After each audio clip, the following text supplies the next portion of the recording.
السلام علیکم، میرا نام طاہر علی ہے اور میرے یوٹیوب چینل کا نام اردو زبان ہے اور میں اس چینل پہ اردو تشریحات اپلوڈ کرتا ہوں اور میرے چینل کو سبسکرائب کرنا نہ بھولیے گا۔ بسم اللہ الرحمن الرحیم۔ السلام علیکم ڈیئر اسٹوڈنٹس، امید ہے آپ لوگ ٹھیک ہوں گے اور آپ لوگوں کی زندگی خوشیوں کے ساتھ گزر رہی ہوگی۔ تو آپ لوگوں کو مزید لیے چلتا ہوں شعر نمبر 10 کی طرف، اور شعر نمبر 10 کون سا ہے؟ شعر نمبر 10 یہ ہے، نمبر 10: بتانے رنگ و خو کو توڑ کر ملت میں گم ہو جا، بتانے رنگ و خوں کو توڑ کر ملت میں گم ہو جا، نہ تورانی رہے باقی نہ ایرانی نہ افغانی۔ بتانے رنگ و خوں، رنگ کا مطلب کلر، خوں کا مطلب یعنی کوالٹیز، کو توڑ کر اس کو بریک ڈاؤن کرے، بتان یعنی جو سوچ ہماری بن چکی ہے، ملت میں گم ہو جا، یونٹی میں خود کو ضم کر لو، خود کو گم کر لو، خود کو ایبزارب کر لو۔ نہ تورانی رہے باقی، توران کا مطلب یعنی ترکی والا، نہ ایرانی نہ افغانی۔ مطلب اس کا یہ نکلتا ہے کہ اے مسلمانوں، آپ خود کو ایک دوسرے کے ساتھ یعنی جو رنگ اور نسل ہے ان چیزوں کو توڑ ڈالو، ان کو ختم کر لو، بلکہ آپ کا تعلق جہاں سے بھی ہے، آپ جس ملک میں بھی رہ رہے ہو، آپ کے اندر ایمان ہے تو آپ سارے جتنے بھی مسلمان ہیں تو آپ بھائی بھائی ہوں، مطلب ایک دوسرے کے کام آپ آئیں گے۔ اس کا مفہوم تو میں آپ کو بتا بھی چکا ہوں، لیکن اس کا مفہوم آپ ایک دفعہ پھر سن لیں کہ شاعر اس شعر میں ہمیں کہنا یہ چاہتے ہیں کہ رنگ، نسل اور خون کے بتوں کو توڑ کر ایک ملت میں خود کو گم کر دیں، تاکہ تورانی، ایرانی اور افغانی کی جو تمیز ہے یہ ختم ہو جائے۔ اس شعر کی تشریح کیا ہے؟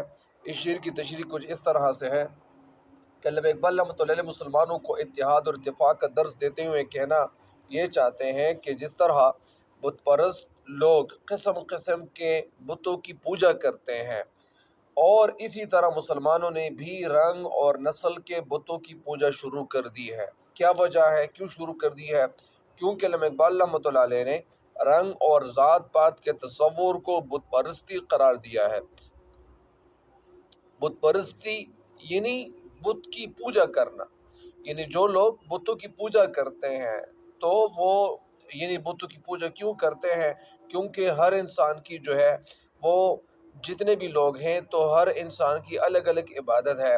اگر مسلمان ہیں تو مسلمان صرف اور صرف ایک اللہ تعالیٰ کی عبادت کرتے ہیں، لیکن جو دوسری جو قومیں ہیں، جو دوسرے لوگ ہیں، جو نن مسلم ہے، اسلام سے خارج ہے، دوسرے یعنی جو ادیان ہے ان کو فالو کر رہے ہیں، تو وہ کچھ لوگ ایسے بھی ہیں کہ وہ مختلف یعنی ان کے بت ہے ان کی پوجا کرتے ہیں۔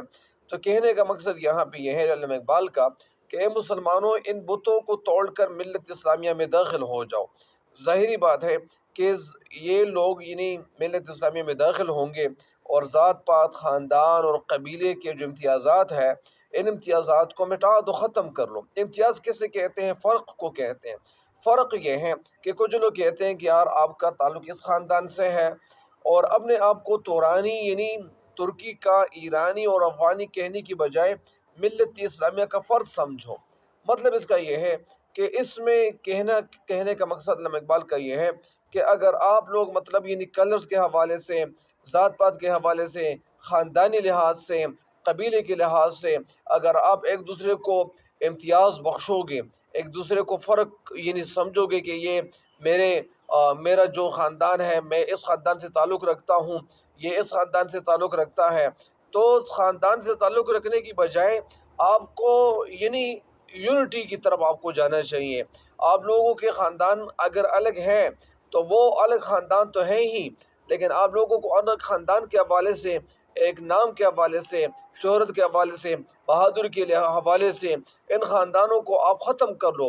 ان سوچوں کو، ان بتوں کو یعنی جو آپ کی جو سوچیں ہیں ان بتوں کو یہ ختم کر لو، ان سوچ کو بدلنے کی کوشش کیجیے گا۔ تو اگر آپ کی سوچ بدل جائے گی تو پھر آپ کی زندگی بھی بدل سکتی ہے۔ تو اسی وجہ سے اپنے آپ کو کسی نسل، ملک یا وطن سے یا کسی مطلب یعنی کسی قبیلے سے خود کو منسوب نہ کریں، کیونکہ تیری شناخت تورانی، ایرانی، افغانی کے حوالے سے ہے نہیں، بلکہ ملت کے فرد کے طور پر ہے۔ یعنی آپ نے کلمہ پڑھا ہوا ہے تو آپ مسلمان ہیں، چاہے آپ کا تعلق کسی بھی ملک سے ہے تو آپ مسلمان گردانے جائیں گے، مسلمان تصور کیے جائیں گے۔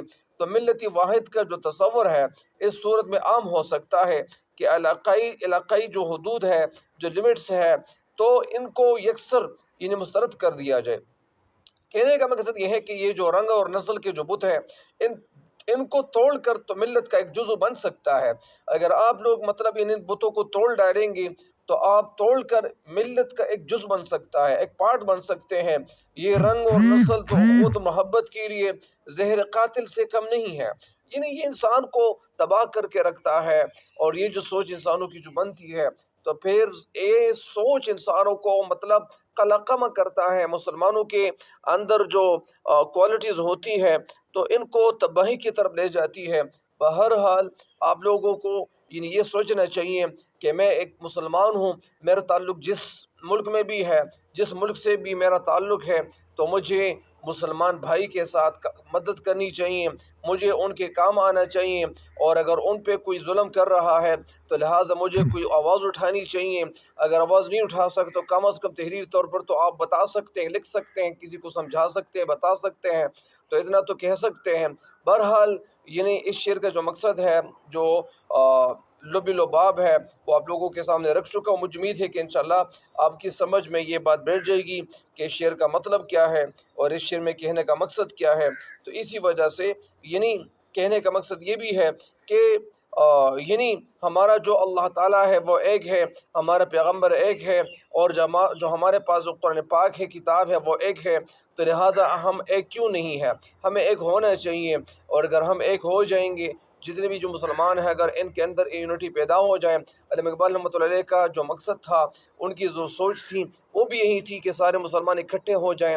تو گدر اگر یہ ہو گئے تو پھر ظاہری بات ہے کہ مسلمان یعنی دنیا کے نقشے پہ بہت زیادہ تیزی کے ساتھ ترقی کر سکتا ہے، اور اگر یہ یونٹی ان کے اندر دکھائی دے تو ظاہری بات ہے کہ جو نان مسلم جتنے بھی ہیں وہ ان کے نام کی جو شہرت ہے، ان کے نام کے ڈنکے سے مطلب یعنی وہ ڈر سکتے ہیں۔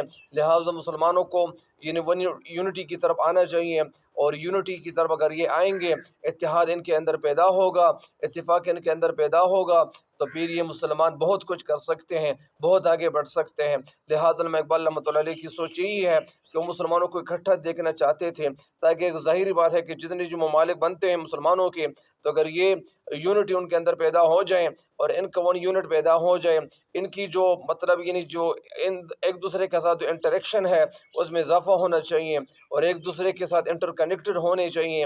تو اگر یہ ہو گئے تو ظاہری بات ہے کہ بہت زیادہ آگے بڑھ سکتے ہیں، ترقی کی طرف گامزن ہو سکتے ہیں۔ تو اسی وجہ سے علامہ اقبال رحمۃ اللہ کی جو سوچ تھی وہ یہی تھی۔ مجھے امید ہے کہ انشاءاللہ آپ اس شعر سے بھی فائدہ اٹھائیں گے۔ تب تک کے لیے مجھے دیجیے اجازت۔ اللہ نگہبان۔